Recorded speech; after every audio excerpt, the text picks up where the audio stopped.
Hey, Chris, yeah, you know, what we just watched, right? Anger does not even begin to describe it. These people were irate as hundreds packed the gallery, waiting to hear what the House was going to vote on. And as soon as they did, absolutely erupted. Take a listen.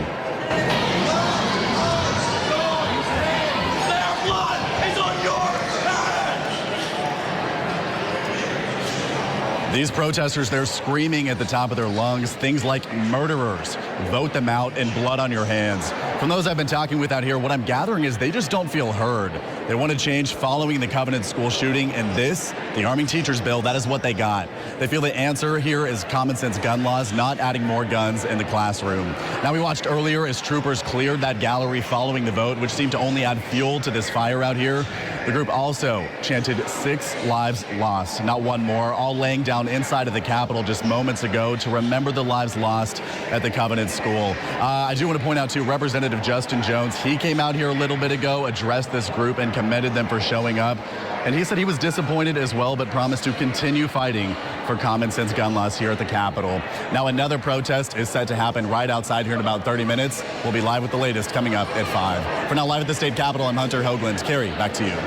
Boy, oh boy, oh boy, oh boy, oh boy. I gotta tell you guys, the woke activists and the Democrats in Tennessee are having a tough time with the GOP because the GOP in that state does not give one F about their feelings. They do not give one F about their boo-hoo, whining, and crying. They just continue to trigger these people and they don't care about the backlash. It is glorious. I love it. Okay. I wished more of the GOP across the country, especially at the federal level, operated the way that some of the GOP operates at the state level in some of these states, again, like Tennessee, where I've done stories about how the GOP basically overturned one of these soft on crime laws that were passed in Memphis that made it harder for police to do their job. Okay, the woke activists got mad about that. They were boo-hoo-whining and crying. Oh, it's racist to allow the police to do their job. The Republicans are like the Confederacy. Right, this is what they were saying, okay? and then they follow up with proposing a bill to basically ban studying reparations because these woke cities, instead of fighting crime, which is actually what they should be spending money on, okay, in policing, no. They were trying to spend money, millions of dollars, to study reparations, right? $5 million to study reparations. So the GOP says, hey, we are going to move to ban these local municipalities from wasting money studying reparations and from giving out cash payments, right? Which, again, is hilarious to me. It's absolutely hilarious. Yo, again, it's funny because this is the type of cojones that you need, right, to deal with the left, okay? You just gotta stop giving an F about their feelings, right? Let them cry, right? Let them call you racist. Who gives a shit, okay? That's how you gotta handle it. That's what you need. And now, okay, for the hat trick, what they're doing is that they are arming teachers, okay, in classrooms in response to some mass shootings that you've seen happen in that state, namely the Covenant School mass shooting that happened in Nashville a year ago. The woke activists have been begging the politicians to do something, right? Do something about it. Well, you might be careful what you ask for because, hey, you might just get it, okay? Because the GOP answered the call and they said, okay, we're going to allow teachers to carry in school after they go through extensive background checks, extensive testing, extensive training, and they have to get permission from multiple administrators in order to do this. We're going to allow teachers to carry as a deterrent. And of course, the woke revolutionaries lost their mind. Okay, so I want to talk about this. But speaking of carrying, I think that we can all agree that it is much easier to do so, to carry every day, when it is comfortable to do so, which is why the sponsor of this video is Vanish Holsters. Guys, we're launching one of the biggest giveaways I've ever had on this channel thanks to Vanish Holsters. We're giving one of you this $80,000 custom Rocky Ridge Silverado for free to one lucky American who buys a Vanish holster or t-shirt through June 3rd. This is not your average range day holster. It is designed to eliminate all the excuses that you may have that is holding you back from carrying daily. Comfortable and discreet, you'll forget that you're even wearing it. This holster fits 99% of semi-auto handguns, offers versatile carrying positions, and conceals 2 fully loaded magazines. Plus, it comes with an unconditional money-back guarantee. Vanish wants to hook you, your family, and your friends up with the most comfortable holster that you will ever wear. I can tell you guys that personally. The belt is adjustable, is lightweight, only 6 ounces, ambidextrous, and has 2 size options, ensuring a perfect fit for every body. To enter, all you have to do is click the link below and get yourself the most comfortable holster that you will ever wear, or your money back guaranteed, and Vanish is hooking you up. They're knocking $50 off to anybody who buys using my special link below. Get an exclusive discount and extra entries using my link, and don't miss out because this giveaway ends on June 3rd. Breaking news, it is a bill that has inspired passionate debate, tense protests, and national headlines. And this afternoon, it is headed to Governor Lee's desk. Hello, everyone. I'm Carrie Sharp. Now, just a short time ago, the Tennessee House took a final vote on the bill that would allow teachers to carry a gun inside a school. We have team coverage. Let's start with Chris Davis. Chris, you were there when this contentious vote went down. Carrie, I was in the gallery just steps away from those that were eventually ejected. As soon as the vote went up to the board, the gallery erupted in chants, saying things like blood on your hands and vote them out. I should note that as it passed, there were 4 Republicans that voted against this measure. I want to tell you who they are. Representative Charlie Baum of Murfreesboro, Representative John Gillespie of Memphis, Representative Kevin Raper of Cleveland, and Representative Sam Whitson of Franklin. They all recorded no votes, but there's still enough Republicans in the chamber to eventually pass this, largely along party lines, except for those votes. I want to let you hear the sponsor of this bill talk about why he supports it and why he thinks there are safeguards against teachers abusing this system. This bill seeks to make the bar so high, but to allow the locals to have the ability to do that it would create a deterrent across our state. This is not new, though, in the nation. There are 32 other states that have similar laws, both red and blue and purple, all across the United States. Now, keep in mind, teachers would not be required to carry a gun into the classroom. It is a voluntary program. There are also qualifications teachers would have to meet. A teacher would have to get permission from their principal, director of schools, and their local sheriff or police chief. A teacher would also need to already have a handgun carry permit, receive 40 hours of additional training, and pass a psychological examination. Even with those safeguards, Democrats called this bill reckless. We're going to throw more guns at the situation. That is not going to solve the problem. It's going to create more death. And I'm not fine with that. And when you push one of these buttons today, you think about that too.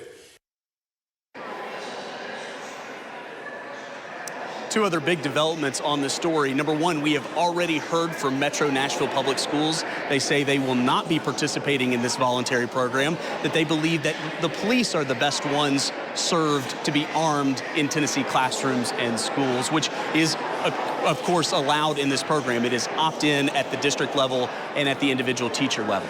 Also, directly after some of those protests, Representative Justin Jones of Nashville, who has been outspoken in all of this, he recorded some of the protests up in the gallery. That is technically against House rules. He also chanted along with them, so he was officially called out of order 3 times. Now, under House rules, that means he will not be able to speak for the rest of today and tomorrow as well. That was voted on by the body, and they levied those punishments against him. Of course, a huge part of this story involves the protesters, demonstrators, and stakeholders that were up in the gallery that made their voices heard during these proceedings. Yeah, well, they've been making their voices heard for the longest time now, and the GOP of Tennessee does not seem to care, which is what I love the most about this story, is the fact that they're just passing whatever they want to pass. They're doing whatever they want to do with zero regard for these people, their feelings, and their tears, okay? They simply do not care, okay? They do not care about people like Justin Jones,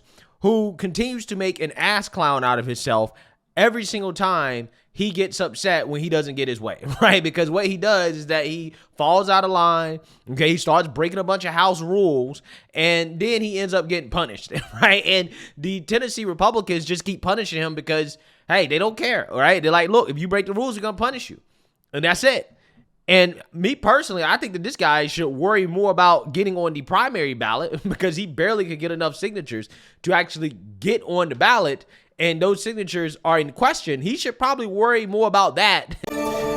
In politics tonight, State Representative Justin Jones will have to wait until May the 2nd to find out whether his name will officially appear on the August primary ballot. The National Lawmakers qualifying petition contains 26 signatures, just one more than is required by law. One of his signatures has already been ruled invalid because the person lives in another district. 10 others are in question. The Metro Election Commission met in special session this afternoon to set rules for the upcoming hearing to determine whether Jones gets on the ballot. My assumption is that after we have the presentation from both parties, that we would vote to determine ultimately whether we think the signatures work or not on that at that same meeting, and not wait until the setting the ballot meeting the next day. Is that right? That's at least my understanding. Jones and the Republican challenger in this case, Laura Nelson, have until Wednesday to provide the Election Commission here in town with the evidence they plan to present. The plan is for the commission to set the August ballot May the 3rd, one day after the upcoming hearing. Yeah, so again, in my opinion, I think this clown is worried about the wrong thing, okay? Because there's nothing that he can do. There's no protest. There's no boohoo, whine, and crying that's going to stop the Republicans from doing what they want to do in a state that they control, right? And again, this is what I love about this story. And as far as this policy, it's hard for me to disagree with it, right? It's hard for me to come out here and to say that I have an issue with it, because ultimately, at the end of the day, it's opt-in. And the schools that do opt in, the teachers that do opt in, there is significant oversight and regulations that go along with allowing them to do this, okay? So it's not like you're going to have some random teacher being able to just bring a gun to school and carry. No, that's not how it works, okay? In order to be allowed to do it, you have to undergo extensive testing, psychological testing. You have to get training. I'm pretty sure there's probably some type of like periodic testing requirement in order to continue to do it. So again, it's being run responsibly, right? This is how it's supposed to be done, okay? And it's not like this is something that's unheard of. This is being done in 33 other states. So again, this is not some revolutionary thing, something that we've never heard before. No, it is something that has been done before. And, as far as I'm concerned, we haven't had any issues with teachers snapping, losing it, and then taking advantage of this in order to, do the unthinkable to children, right? I mean, that's not something that I've heard in the news, okay? So I don't think that the risk is very high, okay? If you are going to arm teachers, this is the way that you do it. You do it in a way that is extremely responsible. It is the opposite of what Democrats are talking about, which they're saying that is reckless. No, this is not reckless. What's actually reckless is to take away the carrying rights of law-abiding citizens, which is what these people want. I truly do believe that the best form of deterrence are more law-abiding citizens that are trained and armed, right? Trained and armed and carrying responsibly. That's the key. And if you have that in place in significant numbers, I personally think that it makes schools a less favorable target for would-be mass shooters, because they know that, hey, if I walk up into school and try something like that, you might have 20, 30 teachers that are armed. Okay, and that's going to be a very, very, very quick gunfight that's not going to end well for a mass shooter, okay? There's a reason why these mass shooters tend to select gun-free zones, like a lot of these schools are, is because they know that, okay, well, I'm not going to get much pushback. So, I mean, I personally think that this is good legislation. This is responsible. They're doing it in the most responsible way that you can do it. I don't see anything wrong with it. And also on top of that, the woke activists, this is what you asked for. This is what you asked for. You asked for the Republicans to do something. I'm not sure exactly what you thought they would do, because they damn sure weren't going to try to take away people's rights to carry, which is what these people want, right? They want to take all guns. That's what they want. They really just want to ban all guns. That's what they actually really want to do. And they know damn well that the GOP wasn't going to do that, okay? So, again, what else did you think was going to be done? So you said you wanted something done. The GOP did something. Now you got to live with it. And I'm pretty sure it will be okay. This is something that, again, I think is being done responsibly. So I don't see an issue with it. These people are going to boo-hoo, whine, and cry regardless. Let me know what you guys think. Make sure you like, comment, and subscribe. Most importantly, share a Black conservative perspective. Peace.